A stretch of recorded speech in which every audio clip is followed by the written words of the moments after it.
Hello and welcome back to part 2. Apologies for the lateness, but I was at Sexpo most of the weekend and ran out of time trying to film this. There's Tory Black, a famous porn star. Anyway, moving on. If you haven't already seen part 1, please check it out. You'll be able to see it on the main page. It covered goals, motivation, consistency, and how they work together. Cluster setting, and some bro science on tempo. Today we're covering nutrition. Really important, as there's not much point having an amazing workout regime if you don't know how to eat, what to eat, and when to eat. Alright, so really important. I'm not going to tell you how to eat. I'm not going to, preach any program or anything like that. But I do have a bit of a bone to pick. There are a lot of we'll call them coaches. Everyone claims to be a coach. I don't even know what that means anymore when it comes to the fitness industry. People out there telling you to drink skinny bunny tea, isogenics, T-tox, tea lemon, fuck it, I don't even know. Anyway, real food. No one can argue with that. My biggest tip for dieting is called metabolic typing. Let me explain. It's based on the belief that everyone has a unique metabolism. Fair call. Due to, we eat different things. I'm sure you eat different things to your friends, your family, your siblings, you name it. We all eat differently. It's a fact of life. Anyway, blood type, diet, not a bad guide, but it's too rigid. And I can promise you, you might be the same blood type as someone and eat completely different. Anyway. Alright, so before we get into the nitty-gritty, I need to explain something. Might be a refresher to some. But anyway, think back to when you were in high school, okay, and you did those scientific experiments. There were 3 types of variables in those experiments. The independent, dependent, and controlled variables. The independent variable is the one that is changed by the scientist to ensure a fair test. A good experiment will only have one independent variable. As the scientist changes the independent variable, he or she observes what happens. Okay, so we change one thing. Remember that. The scientist focuses his or her observations on the dependent variable to see how it responds to the change made by the independent variable. Alright, so we're going to change one thing, and then we're going to see how that one thing changes the result. Good. Alright, moving on. Alright, so hopefully you can see where I'm going with this. Alright. We know what we eat. Some of us eat maybe 5-6 times a day. Don't start a diet. Start a lifestyle intervention, okay? A sustainable new regime that is manageable and sustainable. Not an 8-week diet that you're probably going to last 6 weeks and not continue. Alright, by now I shouldn't have to explain why detox, fads, isogenics, God knows what's out there these days, 12-week transformation things don't work, okay? We're here to talk about real food. Change one thing, see if that one thing works, and if it does, good. If it doesn't, don't eat it. If it's going to make you feel, whatever that intervention is, tired, sluggish, lethargic, constipated, worn out, depleted, okay. If you're happy, vibrant, alive, hoo-ha. Alright, I'm not going to cover caffeine in this video because it's, I think, a different topic. I can cover it in stimulants. Coffee, in my opinion, it's like doping in sport. If you're charging off 10 cups a day, let's be honest, it's cheating. You get rid of that coffee and you're going to just be a wreck. If you are trying to cut the habit, just slowly taper down. I never really needed coffee. Most people I know shouldn't. They might have one in the morning, one pre-workout. Not a bad way to do it is just take maybe 1 or 2 weeks off the gym. Try and cut your coffee down because you're probably using it to get through your day or get through your gym workout or whatever. You know, slowly taper down, and then, you know, just say no to one in the morning. I promise you, you'll still wake up, you'll still manage. And if you need one, you know, black one pre-workout, no worries. I mean, I do have a bit of a bone to pick here. All over the internet, $99, 12-week transformation garbage. Man, I don't care how shredded or how awesome you look or whoever. If you're just some Joe Blow doing this online, here, pay me $99 and I'll send you a diet. They don't know your body. They don't know what you eat or you consume, all right? Not rocket science. Just get out there. See what works for your body. You know, what makes you feel good, what makes you feel bad, what puts on weight. Change one thing for a week, see if it works, troubleshoot it.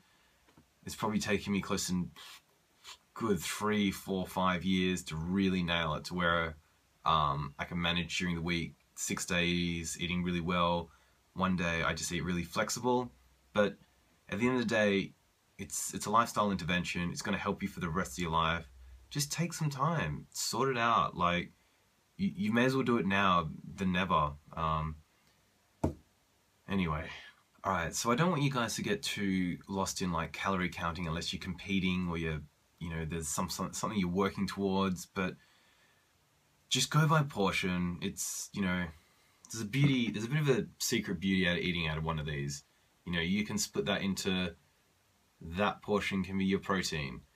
That portion can be your carbohydrate. That portion can be your vegetables. And maybe a handful of nuts or something. I don't know. Use these as your guide. Don't weigh them on. Don't weigh food. Don't get caught up in that crap.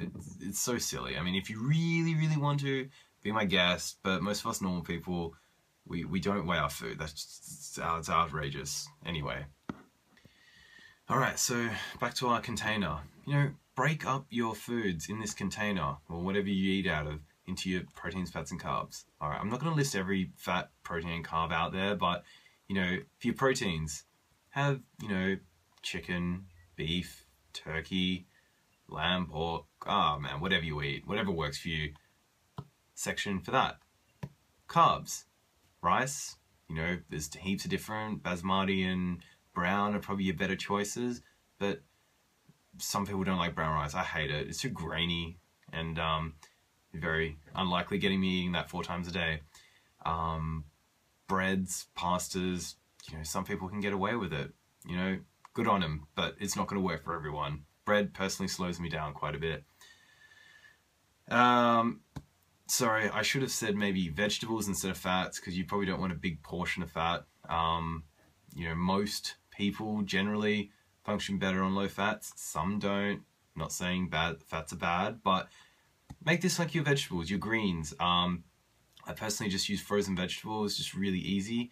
I'll speak a bit later on how I prepare my food, but your fats, just get like a small container, like a little Tupperware thing, put some nuts in there, or some people like the avocado, whatever, you know. Have a look online, healthy sources of protein, fats, and carbohydrate. And as far as veggies and preparations, I'll speak to you about that in a sec. Some super greens that I like. Broccoli, green beans, spinach, kale, just off the top of my head.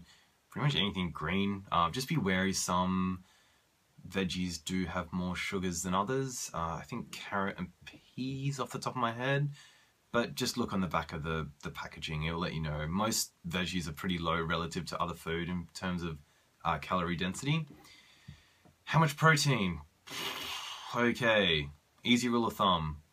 1 gram per pound of body weight. Yes, very subjective topic. Yes, the research is very dispersed. If you train hard and well and regularly, it's more likely you need more protein than someone who trains opposite to what I just said. So, you know, some will say have 50 grams a day. Some diets will say, oh God, I don't even want to go into it. But you know your body. You know when you've eaten too much. You know when you probably haven't had enough. It just takes time. So if you have too much protein, chances are you're going to piss it out through a process called deamination. no biggie. Your kidneys aren't gonna like cark it. You'll survive. Same with your carbohydrate intake. You know what? Really simple rule of thumb. Earn your carbs. No one can really argue with that. If you're training really hard, you expel a lot of energy during a day, eat more carbs. Don't kill yourself depriving of it. It's an energy source. You're gonna need it to make it through the day. Promise. Alright, stick in there. We're almost at the end. I just want to give you an idea of how I do my food. I think it's really easy. Some people talk about using fry pans and stuff like that. You know, I personally couldn't think of anything worse when it comes to dishes. My meat. Okay, my diet, a lot of chicken. Just works, just easy.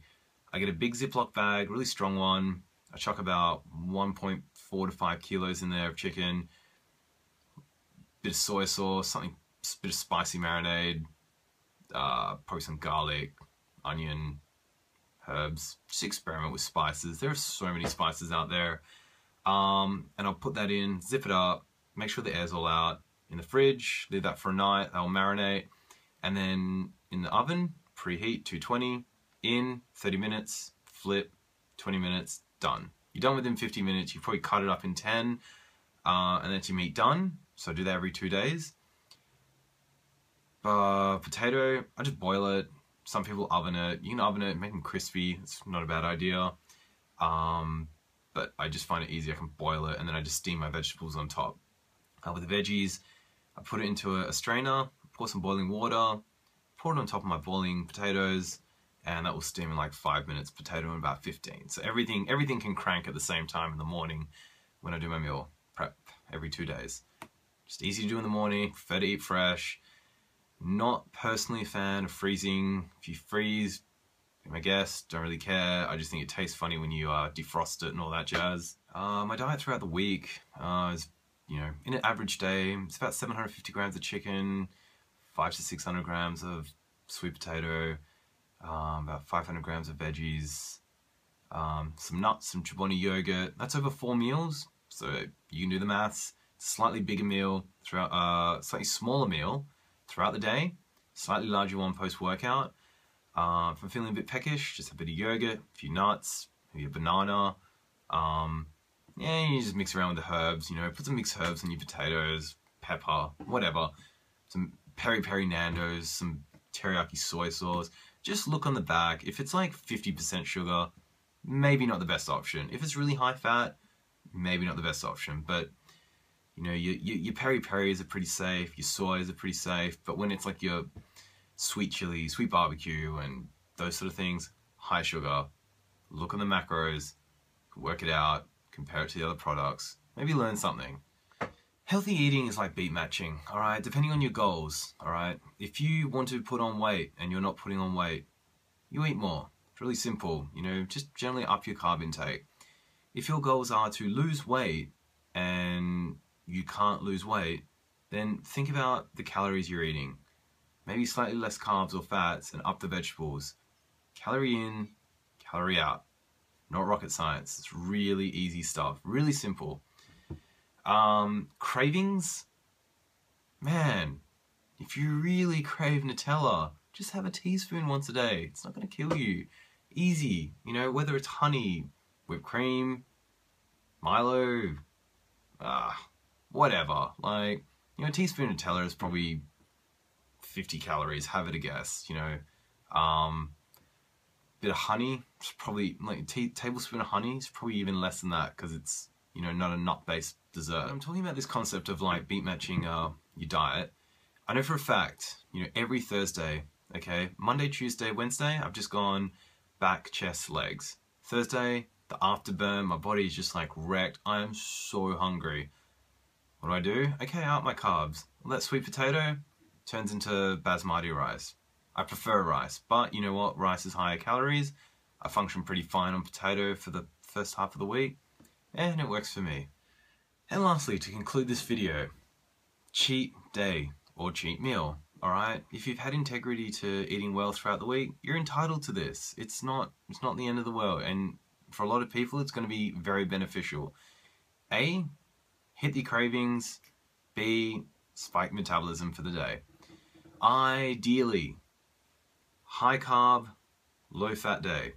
You know, smash whatever is high carb and low fat. You'll be living the dream, feeling good. That Monday workout, yeah, assuming you do a cheat meal on Sunday, your Monday workout is going to be absolutely amazing.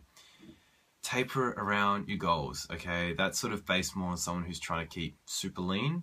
You know, ideally you'd probably do, you know, some sort of cardio after it, whether it be aerobic or anaerobic.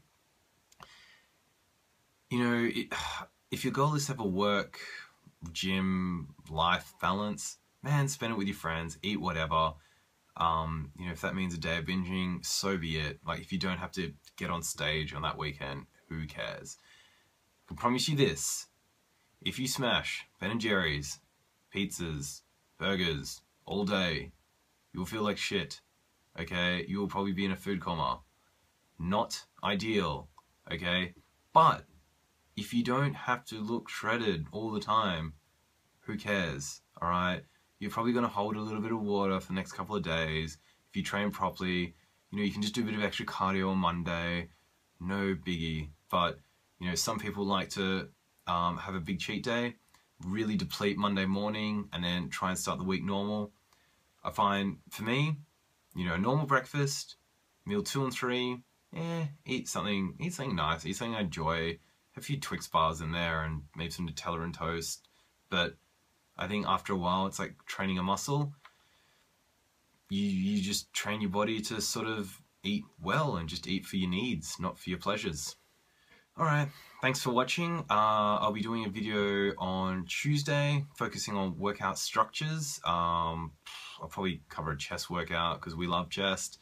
But if you like the video, share it, like it, subscribe, and I'll see you next time. Thank you.